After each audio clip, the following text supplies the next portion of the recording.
We're going to begin in Aurora, where community members tonight are getting an update on efforts to reform that city's troubled police department. Denver 7's Rob Harris is live outside of Aurora City Hall, where we're learning there have been improvements, Rob, but not everyone agrees.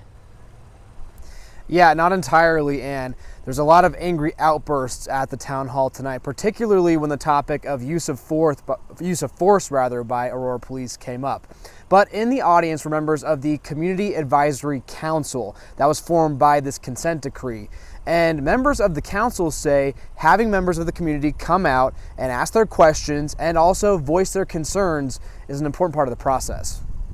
The consent decree is the consent decree. The town hall started as a presentation, but for many in attendance, the goal was to ask tough questions. We have a very hurt community. The community is mourning both the death of Elijah McClain and a lot of different situations that brought us to where we're at today. And so there is a lot of distrust. Jeanette Rodriguez is a deputy with the Arapahoe County Sheriff's Department, but she also stepped up to join the Community Advisory Council because she feels strongly the reform is needed to rebuild trust. I think that everybody agrees that reform in the city of Aurora was necessary. There are a lot of things that needed to be looked at, and I think it's happening. This was the diagram that was given to everyone in attendance, with green dots showing progress in the right track, red dots showing the wrong track, and yellow dots in between. As you can see, the area of the most improvement, according to the report, is in the use of chemical sedatives, an important part of the consent decree, with the role that ketamine played in Elijah McClain's death. As of now, no red dots have been given, but they could come in future reports. I was surprised that there were no red dots, to be honest with you.